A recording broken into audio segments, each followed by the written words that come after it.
함께 기도하겠습니다. 사랑하는 하나님, 저희들에게는 주님밖에 없습니다. 우리들의 이 빈 마음을 채울 것은 하나님의 영이요 주님의 생명의 말씀입니다. 오늘 이 말씀을 통하여 성령으로 가득 충만한 시간이 되게 하여 주시고, 생명의 말씀을 통하여 영이 살아나는 역사가 일어날 수 있도록 성령 하나님 우리를 다스려 주시고 인도하여 주시옵소서. 모든 것을 주님께 맡기며 이 모든 말씀 살아계신 예수 그리스도의 이름으로 기도합니다. 아멘. 우리의 구원은 예수 그리스도로부터 시작되고 완성됩니다.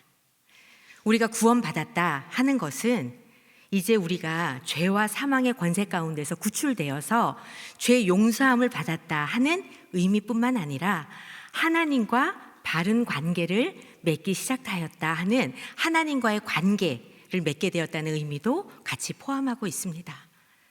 우리가 구원받은 자의 삶은 하나님의 주권 가운데 하나님의 다스림과 통치가 우리 가운데 펼쳐졌으며, 우리는 말씀을 통하여 하나님의 말씀에 순종함으로 하나님과의 올바른 관계 가운데 나아가야 되는 것입니다.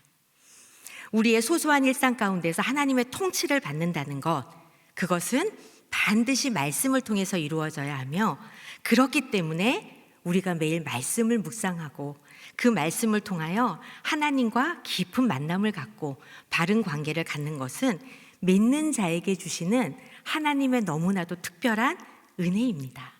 여러분, 이것을 믿으십니까?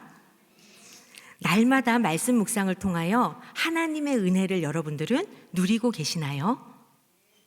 네, 아멘. 네, 한 10분 정도 대답을 하신 것 같은데요. 좀 다른 분들은 이렇게 확신이 좀 없으신 것 같아요. 정말 이 특별한 은혜 가운데 우리가 살지 않으면 우리의 이 마음은 무엇으로 채워지게 될까요? 날마다 하나님의 말씀에 인도하심이 없다면 우리는 과연 누구를 따라가고 누구를 쫓아가게 될까요? 여러분 너무 잘 아실 것입니다. 우리가 하나님의 말씀으로 충만하게 채워져서 하나님의 다스림과 통치 가운데 나아가지 않는다면 우리는 우리의 생각, 우리의 현실, 우리의 문제, 우리의 상황, 그리고 나를 넘어서서 나의 남편, 자녀, 나와 만나는 다른 사람들에 대해서 깊이 생각하고 지금 이 나라와 이 민족에 대한 현실, 이 세상에 일어나는 여러 가지 일들에 대하여서 두려워하면서 묵상하게 될 것입니다. 말씀 묵상을 함으로 인하여서 하나님과의 바른 관계를 경험하지 못하면 우리들은 눈에 보이는 것, 육신의 몸을 입고 살아가는 우리의 모든 것들에 대해서 쉽게 반응하게 됩니다. 심지어는 스치듯이 지나가는 다른 사람의 말과 행동조차도 우리는 그것들로 인해서 상처를 받고 그것들에 대해서 묵상을 하며 하나님의 뜻과 하나님의 인도하심을 신뢰하기보다는 나에게 경험되어지는 것들에 우리의 믿음을 사용하기가 너무나 쉽습니다. 하나님 우리 가운데 말씀을 주셨습니다. 그 말씀을 통하여 하나님의 선하시고 기뻐하시고 온전하신 뜻이 무엇인지를 분별하도록 하셨습니다. 우리는 날마다 말씀을 통하여 주님의 음성을 들을 수 있습니다. 오늘 바라기는 오늘 이 말씀의 시간을 통하여서 하나님과의 올바른 관계 가운데 풍성한 은혜를 누리시는 시간이 되기를 축복합니다. 오늘 우리가 나눌 요한복음의 말씀은 이렇게 시작하고 있습니다. 요한복음 1장 1절에서 3절의 말씀인데요, 우리 한 목소리로 다 함께 읽도록 하겠습니다. 시작.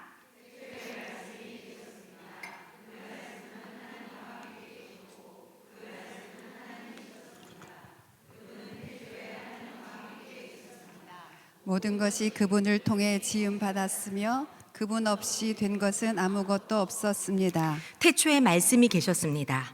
그 말씀이 하나님과 함께 계셨고 그 말씀은 하나님이라고 말씀하고 있습니다. 요한복음은 하나님의 아들로서의 예수님의 신성에 대해서 굉장히 강조하는 복음서입니다. 요한복음은 예수님께서 하나님의 아들이라는 것을 말씀하시면 하나님과 예수 그리스도가 동등하다, 같다, 이런 신성에 대해서 굉장히 강조하고 있는데요, 이것은 다른 공관복음 마태나 마가나 누가복음 등에서도 마찬가지로 예수님의 신성을 나타내지만 요한복음에서는 아주 명백하게 하나님의 아들로서의 예수 그리스도를 보여주고 있습니다. 여기 1장에서도 이미 예수님을 하나님의 아들로 제시하고 있는 것입니다. 요한복음에서 왜 이렇게 예수님의 신성, 하나님의 아들로 이 땅 가운데 메시아로 오셨다 하는 것들을 강조하고 있을까요? 그것은 요한복음이 쓰여진 배경과 목적을 이해하는 데 있어서 굉장히 중요합니다. 요한복음이 기록된 목적이 무엇인가 여러분 잘 아시겠지만요. 말씀을 통해서 우리 다시 한번 보도록 하겠습니다. 요한복음 20장 31절의 말씀인데요. 우리 말씀 함께 한 목소리로 읽도록 하겠습니다. 시작. 그러나 이것들이 기록된 목적은 여러분들로 하여금 예수가 그리스도이시며 하나님의 아들이심을 믿게 하고 또 믿어서 예수의 이름으로 생명을 얻도록 하기 위함입니다. 아멘. 요한복음이 기록된 목적에 대해서 20장 31절에 대해서 명확하게 요한복음은 말씀하고 있습니다. 예수가 그리스도시다. 예수가 하나님의 아들이시다. 그래서 그것들을 너희들이 믿고 또 믿어서 두 번이나 강조가 되고 있지요. 예수님의 이름으로 말미암아 결국엔 우리들이 생명을 얻도록 하는 것이 요한복음이 기록된 목적이라는 것입니다. 우리가 말씀 큐티를 하고 말씀 묵상을 할 때에 이런 성경이 기록된 목적을 이해하는 것은 중요합니다. 제가 큐티 나눔 방 신방을 종종 다녀보면 간혹 가다가 이렇게 고백하시는 분들이 계세요. 오늘 말씀은 너무 어렵습니다. 그래서 도대체 하나님의 뜻이 무엇인지 잘 모르겠어요. 그리고 오늘 이 말씀을 제 삶에 적용해야 되는데 어떻게 적용해야 될지도 잘 모르겠습니다. 이렇게 고백하시는 분들이 계시더라고요. 네, 우리가 작년에 요한계시록 묵상하시면서 여러분 안녕하셨지요? 네. 저도 말씀 묵상을 하다 보면 사실은 예전에 이제 훈련 받을 때 적용이 너무 중요하다. 그래서 우리가 말씀 적용에 있어서 어떻게 말씀을 삶으로 살아낼 것인가 그것들에 대해서 말씀 속에서 막 뽑아내려고 하다 보니까 어떨 때는 말씀 자체를 묵상하기보다는 적용점을 찾으려고 애쓰는 저의 모습을 보게 되더라고요.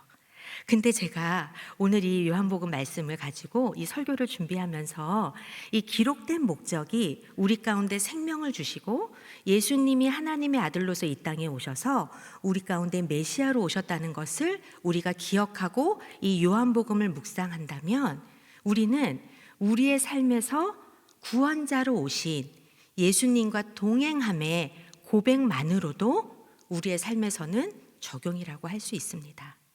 하나님이 누구신가? 그 하나님이 지금 나와 함께하고 계시며 나의 모든 것을 아시고 나의 모든 상황들과 문제들에 대해서 인도자가 되신다는 것을 우리가 이 말씀을 통해서 확신한다면 우리가 그것을 붙잡고 나아갈 수 있는 것입니다. 적용이 특별하게 우리의 어떤 행동을 수정하거나 우리의 도덕적인 선함을 더 부각시키거나 그런 것들을 강조하지 않아도 하나님이 우리와 함께 하심이 예수가 그리스도가 되셔서 이 땅에 오심이 그리고 그분이 하나님이시기에 그분이 오늘도 말씀을 통하여서 우리와 동행하여 주신다 이렇게 고백한다면 우리는 주님의 신실한 동행 가운데 살아가게 될 거라고 믿습니다. 우리가 날마다 말씀을 묵상할 때에 이 예수 그리스도의 이름의 능력과 생명을 경험하는 시간이 되기를 축복합니다. 요한복음에 기록된 예수님의 7가지 표적이 있습니다. 요한복음에는 예수님의 기적들이 많이 나타나고 있는데요. 간단하게 살펴보면 물로 포도주를 만드시고 왕의 신하의 아들을 고치셨으며 38년 된 병자를 고치셨습니다. 우리가 지난주에 설교 말씀으로 함께 나눴던 말씀이지요. 그리고 오병이어로 5천 명을 먹이셨고 무리를 걸으셨을 뿐만 아니라 날 때부터 눈먼 사람을 고치셨고 죽은 나사로를 살리셨습니다. 예수님께서 요한복음을 통해서 이런 놀라운 기적들을 행하셨는데 그렇다면 우리는 이 기적에 초점을 맞출 것이 아니라 예수님께서 이 기적을 행하신 이 표적을 보여주시는 이유가 무엇인가를 살펴봐야 됩니다. 이 표적들은 예수님께서 하나님이시다. 그 예수님의 신성을 나타내며 예수님께서 메시아, 구약시대에 많은 예언자들과 선지자들을 통하여서 내가 너희들을 구원할 메시아를 보내줄 것이다. 내가 반드시 그 말씀을 성취할 것이다. 그 약속을 지킬 것이다 하셨던 그 메시아, 구원자가 바로 예수님이다. 이것을 보여주기 위한 표적인 것입니다. 그래서 그 중에 대표적인 표적으로 우리는 오병이어로 5,000명은 먹이신 기적을 여러분들 아실 것입니다. 예수님을 따르던 군중들은 보리빵 5개와 물고기 2마리로 5,000명이 넘는 많은 사람들을 배불리 먹이시는 기적을 경험한 후에 그 자리에 있었던 많은 따르던 군중들이 예수를 메시아로 인정하였습니다. 어떤 메시아로 인정했을까요? 군중들이 예수님께 기대했던 메시아의 역할은 로마의 세력들을 물리치고 이스라엘을 독립과 번영 가운데 배고픔도 없고 굶주림도 없고 우리의 배를 채워줄, 번영을 허락해줄 그런 왕이 되는 것으로 기대하였습니다. 이것이 바로 군중들의 뜻이었습니다. 예수님의 뜻 어떠했나요? 예수님께서는 십자가에서 대속의 죽음을 통하여서 죄와 사망의 모든 권세로부터 인류를 구원해 주시는 것이 예수님의 사명이셨고, 그것이 바로 하나님께서 예수님을 이 땅 가운데 보내신 하나님의 뜻이었던 것이었습니다. 광야에서 이제 오병이어의 기적을 통해서 많이 배부른 사람들이 예수님을 가버나움으로 다시 찾아옵니다. 그들이 예수님을 왜 다시 찾아왔을까요? 예수님께 정말 생명이 있구나, 예수님을 따르면 내가 정말 생명 가운데 살아갈 수 있겠구나 하는 믿음의 고백이 그들에게 있었을까요?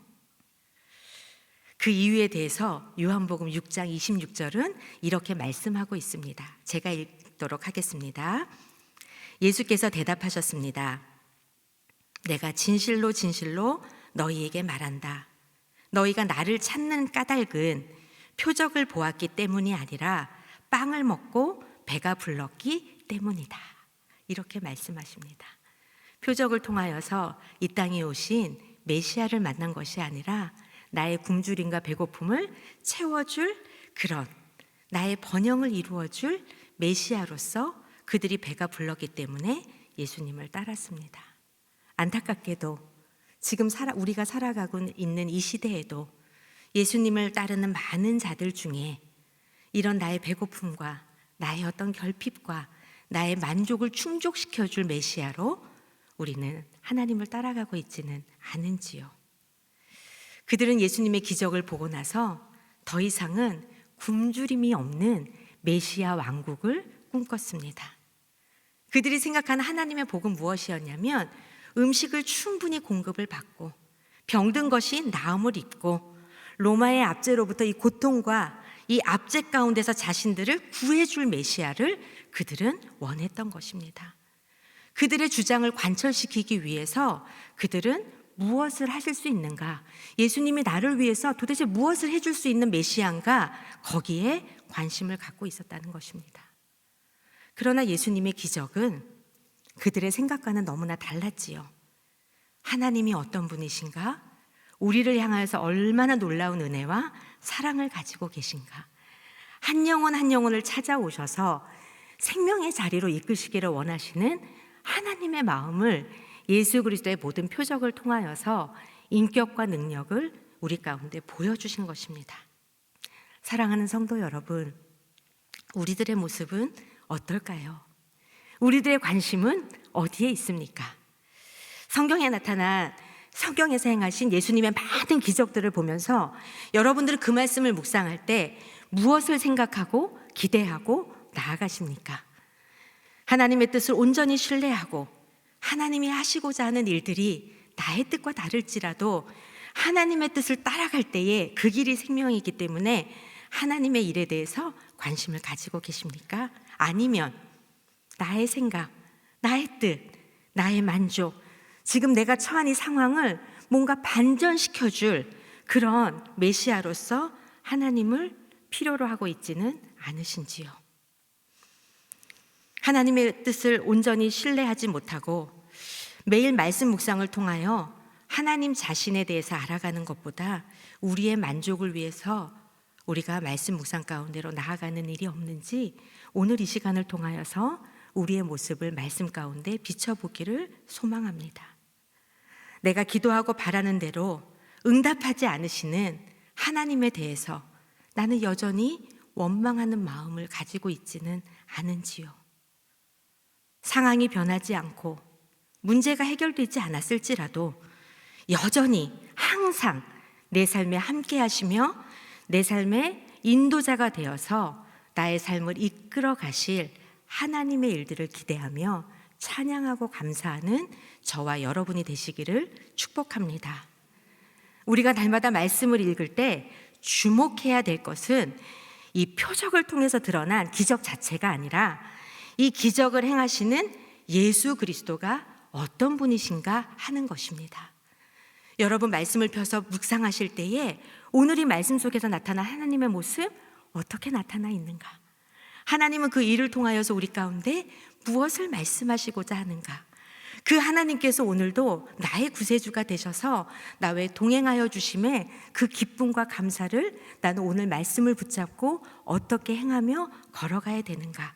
그것이 말씀 묵상을 하는 우리 모두의 자세가 되어야 될 것입니다. 많은 부분들이 적용을 하면서 우리가 조금 더 우리 안에서의 악함들을 걷어내고 조금 더 선하게, 조금 더 착하게, 조금 더 올바르게 그렇게 살아보고자 많은 노력들을 하시더라고요. 저는 하나님께서 주시는 마음 가운데 그것들을 가지고 가는 것도 필요하다고 생각합니다. 그러나 말씀을 묵상할 때에 첫 번째로 우리가 묵상하고 적용해야 될 것은 오늘 말씀을 통하여 드러난 하나님의 정체성, 예수님은 어떤 분으로 나타나 있는가, 그것들을 먼저 살펴보기를 원합니다. 요한복음에는 예수님에 대해서 이렇게 자세하게 여러 가지로 설명해 주고 있습니다. 나는 생명의 빵이다. 나는 세상의 빛이다. 나는 양의 문이다. 나는 선한 목자다. 나는 부활이요 생명이다. 나는 길이요 진리요 생명이다. 나는 참 포도나무다. 이렇게 본인을 우리 가운데 나타내시고 계시하여 주시는데요. 우리 그중에서 요한복음 6장 35절의 말씀을 우리 한 목소리로 함께 읽어보도록 하겠습니다. 시작.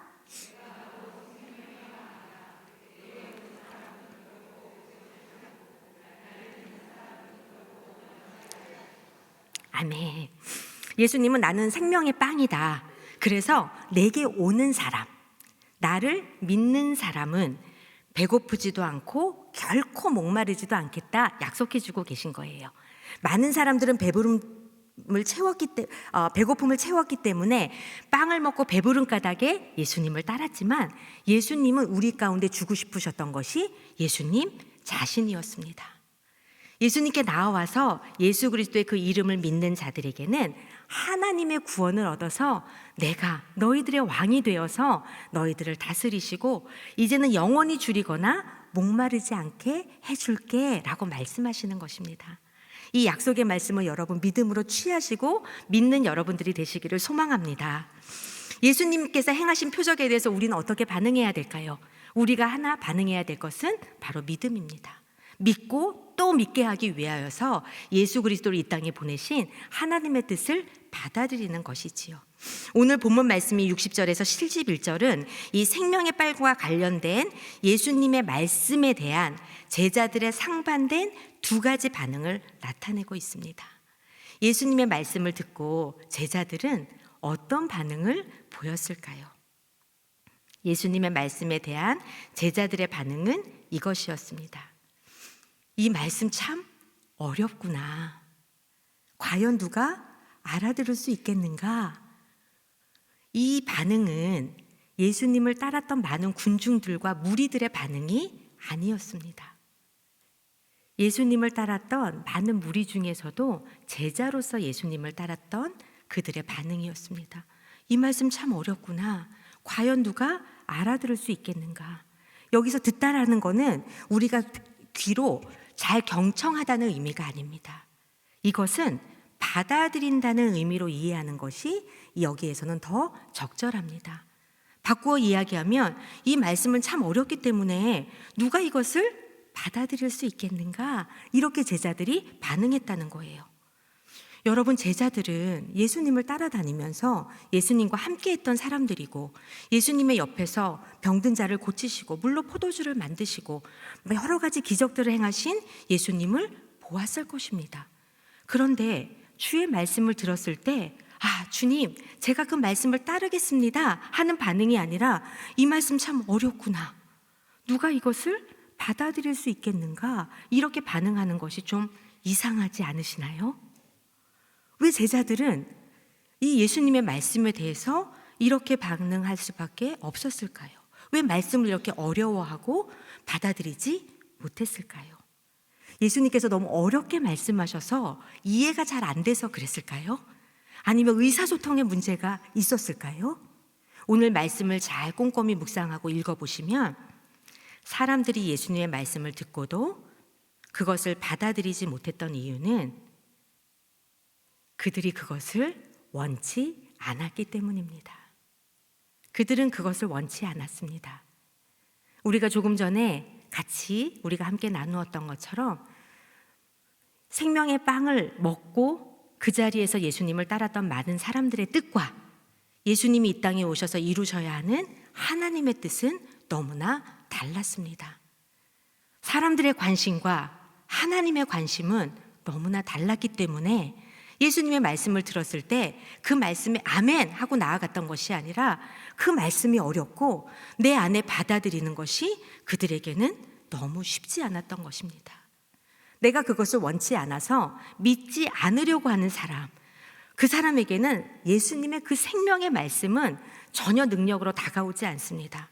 그리고 오히려 예수님의 이 말은 오늘 우리가 읽었던 말씀처럼 그들을 걸려서 넘어지게 하는 말씀으로 그들 가운데는 다가오게 되는 것입니다. 사랑하는 성도 여러분, 우리가 말씀 묵상을 할 때마다 그 말씀이 이해하기 어렵고 내 뜻과 달라서 받아들이기 어렵고 그 말씀 때문에 걸려 넘어지는 것이 아니라 주님이 생명으로 우리 가운데 오셔서 이 말씀을 통하여 지금도 살아계신 하나님으로 우리를 인도해 가심을 믿음으로 바라보는 저와 여러분이 되기를 축복합니다.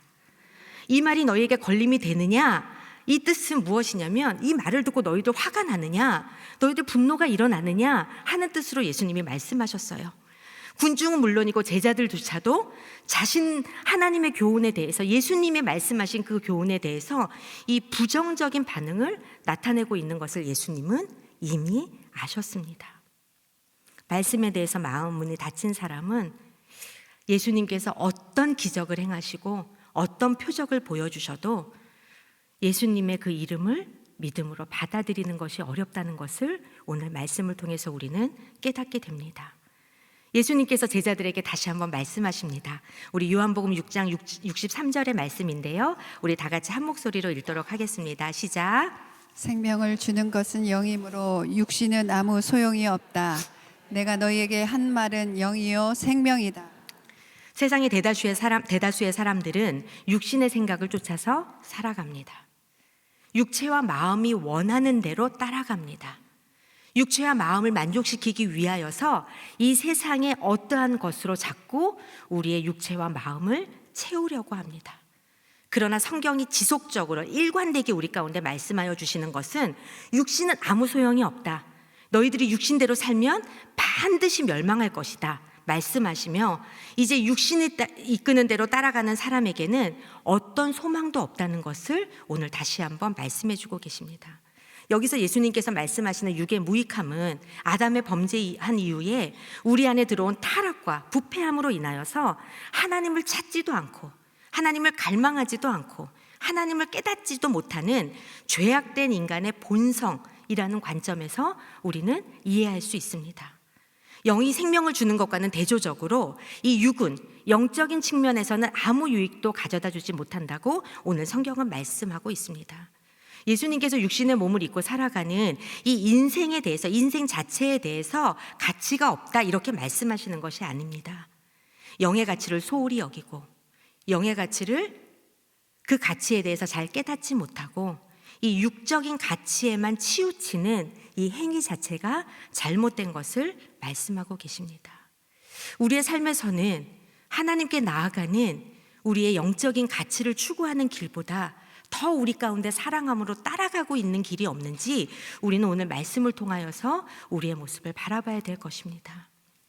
이 세상에서 나를 만족시켜주는 것, 나의 뜻을 충족시켜주는 어떠한 것, 내가 이루고 싶은 계획, 나의 성공, 내가 그것이 어떠한 일이든지 간에 영적인 가치보다 그것이 앞서서 육적인 가치를 따라가는 자들로 살아간다면 우리 가운데는 아무 유익이 없을 뿐만 아니라 그 길은 결국 사망으로 우리를 인도하게 될 것입니다. 사랑하는 성도 여러분, 오늘 우리가 이렇게 말씀 요한복음을 통해서 나누면서 하나님의 말씀이 진짜로 정말로 생명이심을 믿으십니까? 아멘이세요? 주의 말씀이 있는 곳에는 어느 곳에나 생명의 역사가 일어남을 의심하지 않고 믿으십니까? 그러면 여러분들은 이제 나가서 우리가 있는 삶의 모든 자리에서 예수님의 생명의 말씀을 선포하는 자들로 살아갈 수 있습니다. 말씀의 능력을 믿으십시오. 생명의 말씀을 따르십시오. 말씀 안에 거하십시오. 그렇다면 우리가 말씀을 따라가고 말씀을 붙잡을 때에 그 말씀이 우리를 붙잡아서 하나님의 온전하신 뜻과 계획 가운데 우리를 인도해 주실 거라고 믿습니다. 아멘. 오늘 본문 말씀은 예수님께서 특별히 제자들에게 하신 말씀입니다. 예수님의 말씀을 듣고 제자 중에 많은 사람들이 예수님을 떠났다고 하는데요. 예수님을 지속적으로 따르던 이 제자들의 큰 무리 중에서 상당수가 아마 예수님을 버리고 떠난 것으로 보여집니다.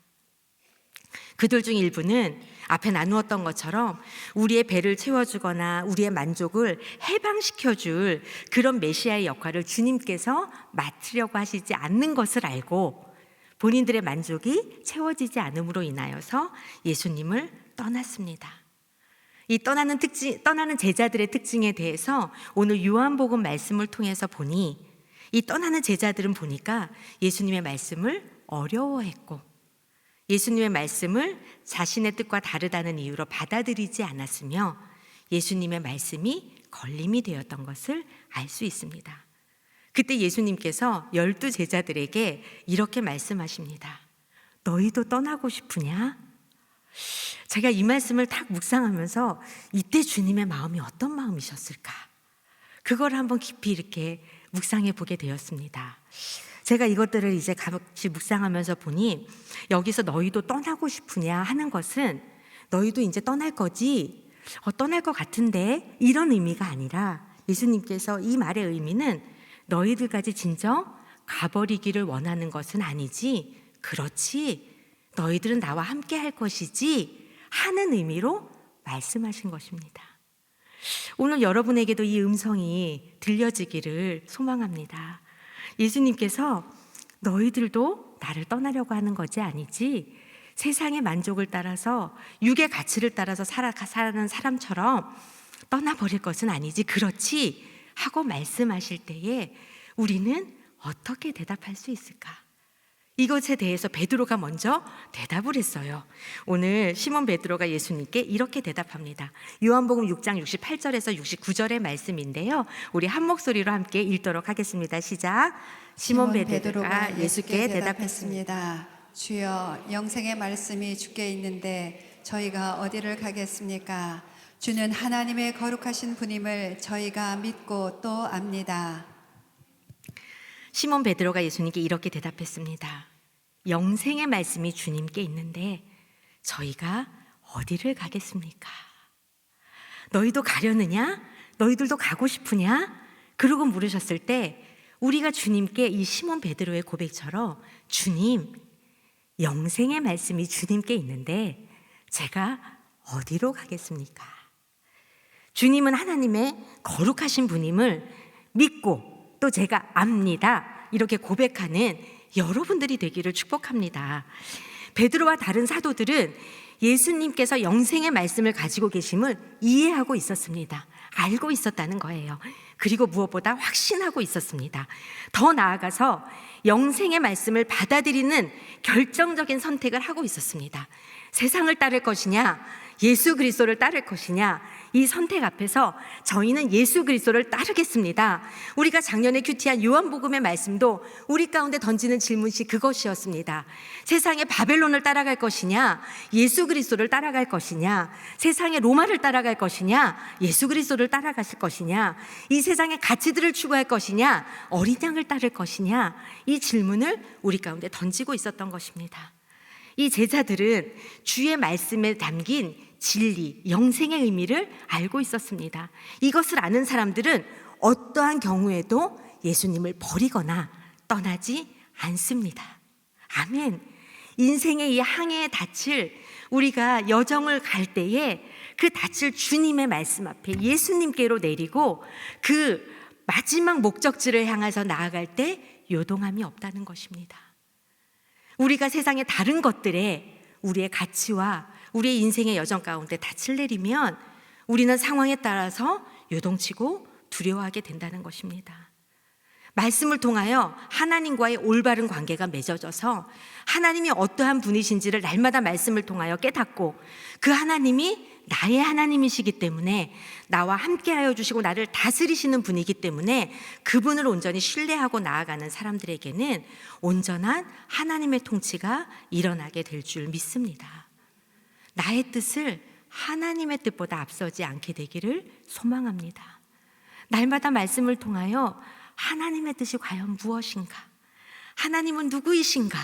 하나님은 이 말씀을 통하여 도대체 우리에게 무엇을 말씀하시고자 하는가를 깨달으려고 우리가 주님 앞에 엎드릴 때 성령 하나님께서 우리를 이끌어 주시고 말씀하여 주시며 영의 놀라운 세계로 우리를 초대해 주실 거라고 믿습니다.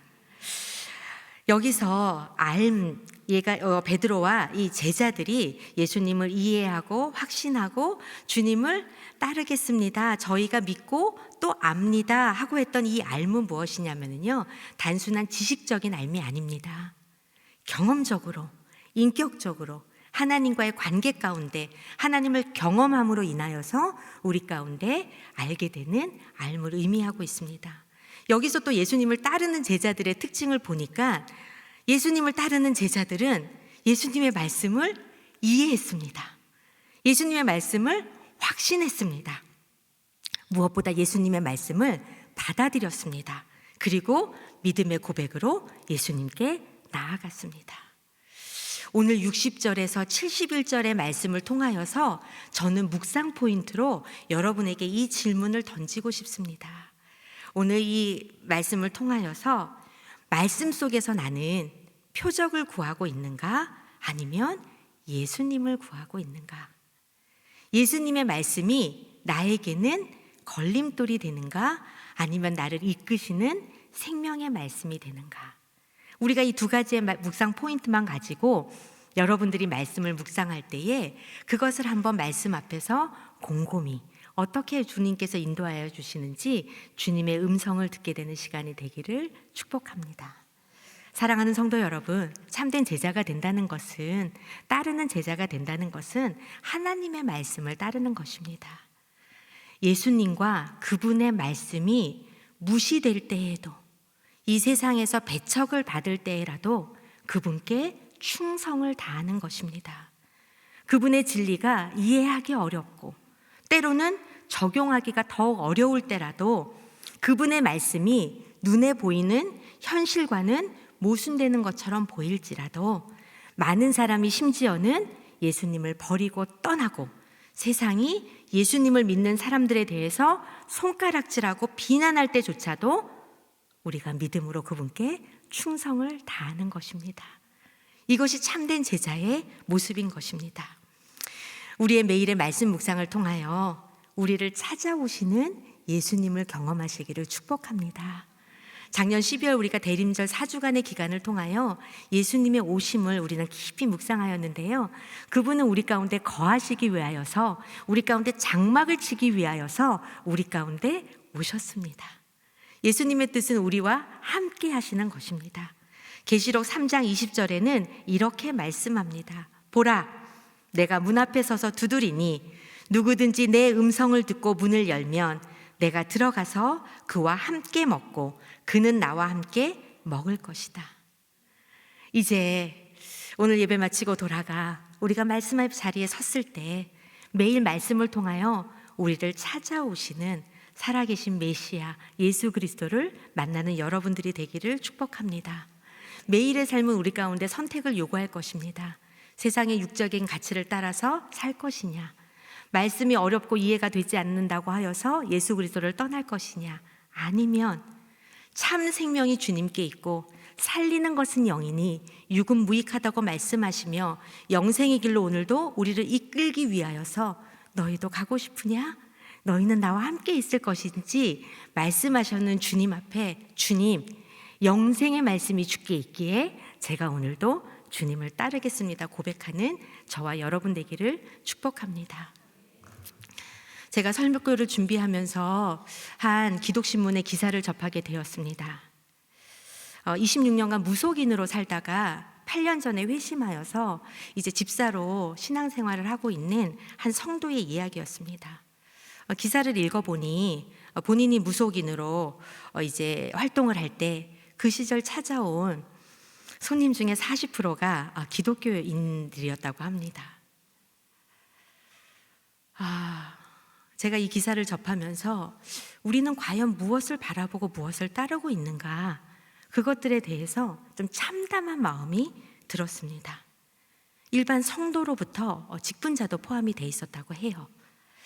기독교인들이 점집을 왜 찾는가 보았더니 미래에 대한 불안, 이것을 해소하기 위해서, 가족의 건강 문제 때문에, 자녀들의 문제, 자녀들이 너무 속을 썩이고 너무 힘들게 하니까 무속인을 찾아와서 뭔가 위로와 말을 들으려고 했다고 합니다. 기독교 사회문제연구원이 2023년 11월에 전국의 만 19세부터 34세까지의 개신교인 남녀 1000명을 대상으로 실시한 기독청년 인식조사, 기독청년입니다. 예수님을 믿는다고 고백한 인식조사에 따르면 점 4주 타로를 접해본 경험이 있다는 응답자가 45.5%로 나타났습니다.